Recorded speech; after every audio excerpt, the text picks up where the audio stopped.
Do you know how some people are more successful than you and you don't know why? There's a good chance that the reason is because they are better at networking and relationships. Oh. 80% of success is relationships and networking. Okay. I know we've done an episode on this previously. Yes.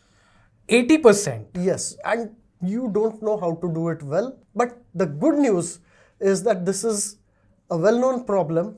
And there's a wonderful book called How to Win Friends and Influence People by Dale Carnegie. You would have seen it. I have read it. It has these principles which actually work. Yeah. Right? And so we want to spend this episode giving you an idea of the kinds of principles there are and why they work and examples of that, right? Yeah, one of the principles that I remember from the book that I absolutely love and which I try and practice every single time in almost every interaction I have is allowing the other person to make a graceful exit, like saving face, Let them, so to yes, speak. Yeah, absolutely. Let the other person save face. Yeah. Another one, similarly, is that do not give them a direct order, do something. Instead, ask them questions to the point where they realize, okay, I'm supposed to do something, where they reach the conclusion, where they think it's their own idea. Yeah. Right? We will not go through all the principles here. We'll just give a few examples.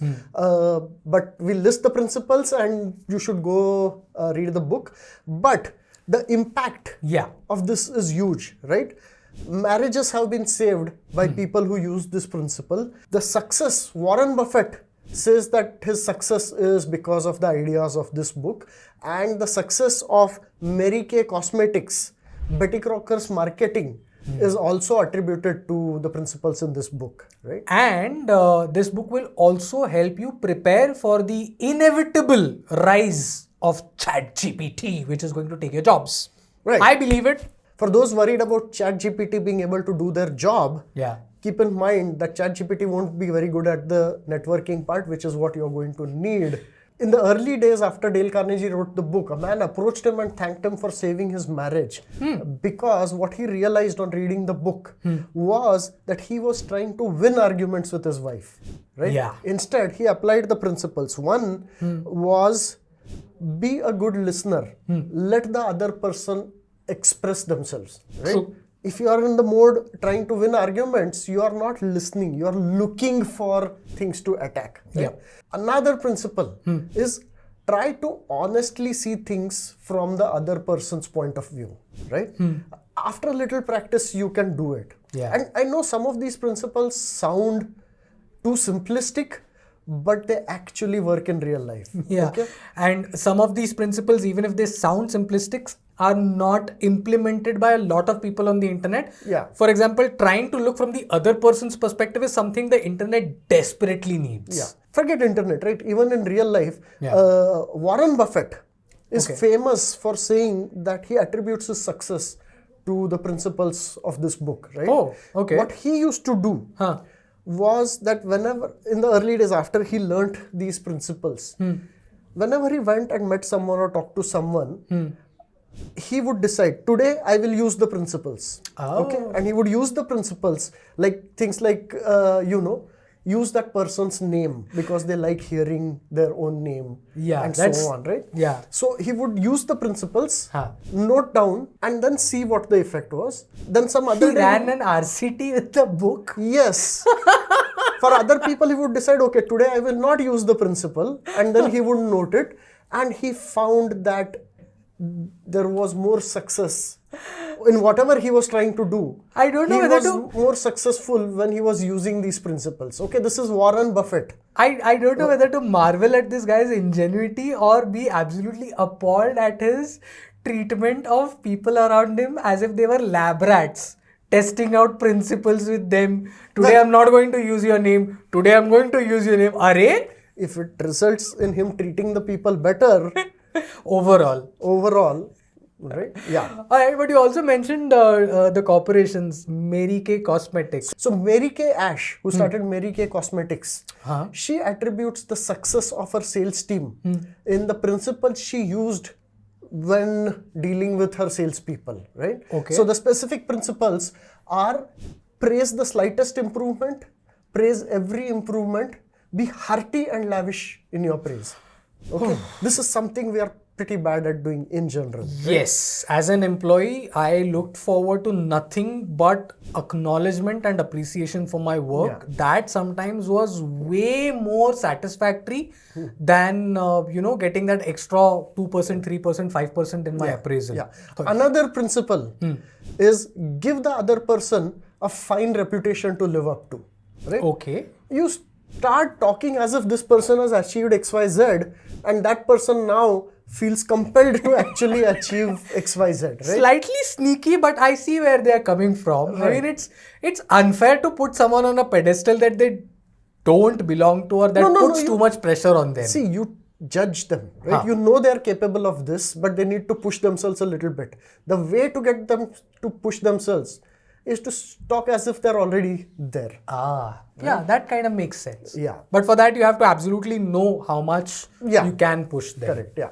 Right. So that's Mary Kay Cosmetics. The other name that you came up with was Betty Crocker. Betty Crocker, there, that's even more interesting, right? Okay. There, the mascot of Betty Crocker, Okay. right? The Betty Crocker character itself used these principles, which basically means that the marketing team used these principles to give a certain persona to Betty Crocker.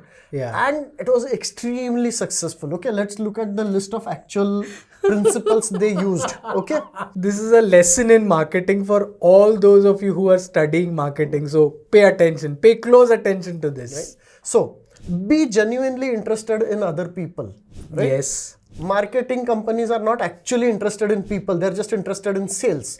Whereas what Betty Crocker did, the fictional Betty Crocker, she answered every letter that she received, and she offered advice, she shared recipes, she did things which had nothing to do with actual sales. Yeah. And actual sales increased. Okay.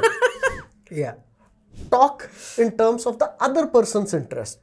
Right? Yeah. So the other person is not interested in increasing your sales. The other person is interested in getting something solved for themselves. Correct. And they're not necessarily interested in buying your thing unless it solves their problem, right? Correct. So everything Betty Crocker did wasn't primarily about selling, right? It was about giving people recipes, giving people tips on how to fix problems with recipes, cooking issues, right? Just spend a lot of time on that.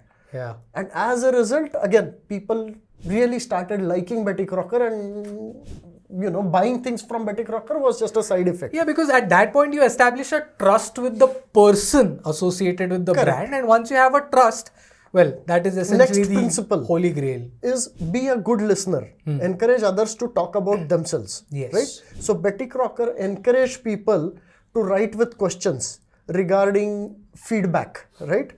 And actively acknowledged every feedback they received. If somebody complained about something that didn't work well, acknowledge it, understand it, see if you can do anything about it. Just generally be open and encourage feedback.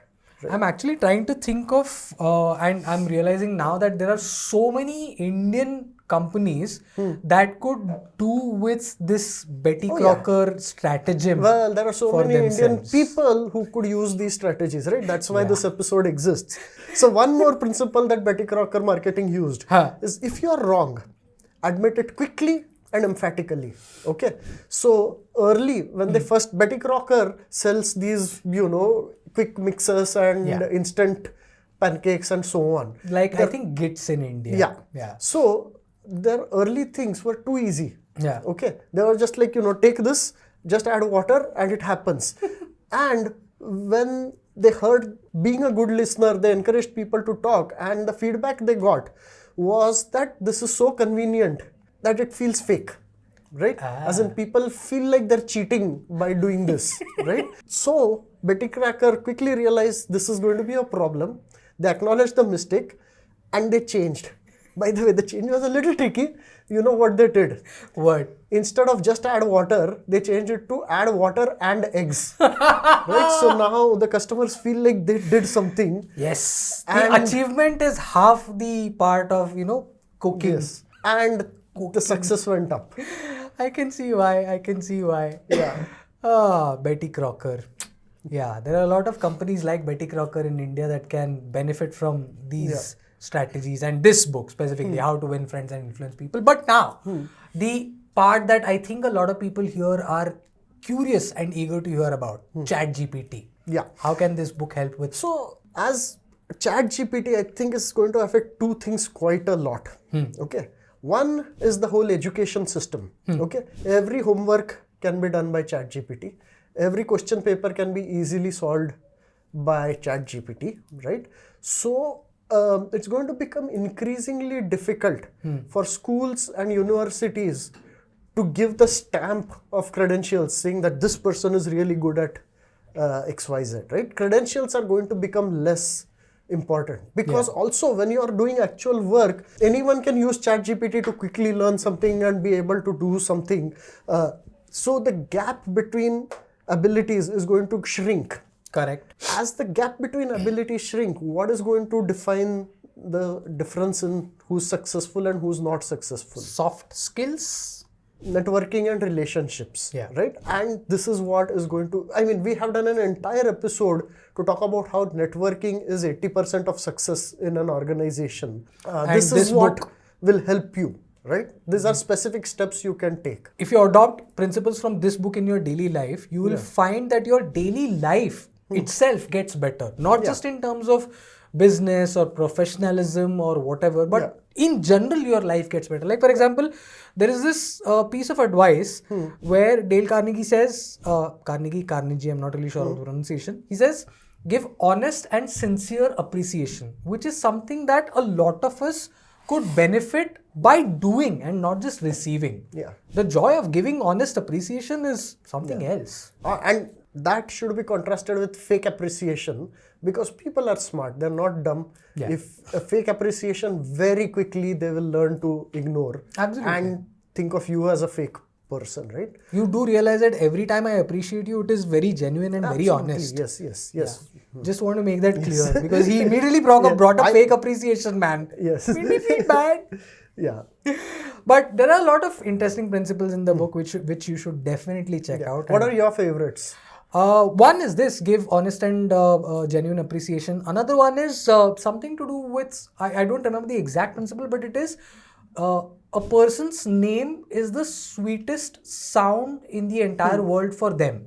And I remember the example from the book about a Greek person named Nicholas Papadiolis. I'm probably getting that name wrong, which I shouldn't because I just explained why. But that example has stuck with me.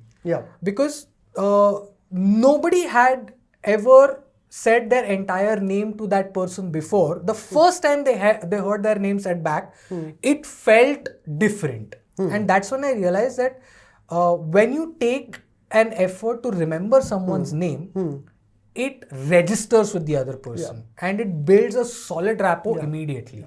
And so two things I want to say about that. One is that when I read these principles on paper, a lot of them seemed silly or too simplistic to me. But like Warren Buffett, when you actually try it out in real life, it doesn't feel that, I mean, if you do it not in a very fake way, if you do it as naturally, it's surprising how well it works. And not necessarily that every principle will apply to you or you will be able to pull it off. But you know, there are a lot of them, even a few you are able to do, those will work, right? So, and honestly, this is one place where I would definitely say fake it till you make it. It is okay to fake being genuinely interested and genuinely appreciated because eventually you will start being genuinely interested and genuinely most people are interesting if you take an interest, right? They definitely are. But in addition to the ones we have already talked about, like be genuinely interested, be a good listener, and see... Which is your favorite? So in addition to those I do like, but also talk in terms of the other's interest, right? I find that to be very important because usually we tend to talk in terms of, okay, this is how I understand things, right? But if you think in terms of, okay, what is that person interested in? In fact, for most, say, students, the advice I end up giving is that every time you talk, you have to understand what the other person wants to hear, not what you want to same, right? Related to that is be sympathetic with the other person's ideas Yeah. and desires, which might not be the same as yours. True. The advantage of these two Yeah. is that you end up learning something new. Yeah. Which is one of the reasons why I'm on this channel. Yeah. Because I get to learn something new every time I do an episode with Naveen. And also, Win-win. ask questions instead of giving direct orders. I mean, I usually not in the business of giving orders, but I am in the business of giving advice. And on this channel, I can't talk to you directly. That's why I'm just giving direct advice. But usually for people, what I try to do is ask them questions. Yeah. Right? And sometimes they end up realizing the advice that I did want to give them. Sometimes they end up finding a different way that even I wouldn't have thought. So I think that just really works well. Yeah, and asking questions is always also beneficial because the answers to every question are different for every person. Yeah. Depending on their circumstances. So it's always better to let them evaluate their circumstances and then answer those questions. So lots of, I mean, if we talk, if there are a few books that we can talk about all day long. This is one of them. The other is Atomic Habits, on which we've been promising to do an episode, but we haven't done yet. One of these days. One of these days. Or maybe it'll become our golden deer. You never know. So yeah, the one thing that we would both recommend is do go and check the book out, read the book, How to Win Friends and Influence People by Dale Carnegie. Carnegie, whatever your pronunciation is, I'm really sorry. I should have learnt it by now. But yeah, what would you say, Naveen? Yeah, and not just read the book, but also try out a few principles yourself, right? And if you like this episode, I think you will like our other episode on zero sum versus positive sum games. The ideas are similar, which is that, there's a big world out there, things can improve, and you should focus on that instead of the negatives. So check it out. We'll put a link somewhere here or in the description for sure. Shrikant, Naveen, FutureIQ. Thank you.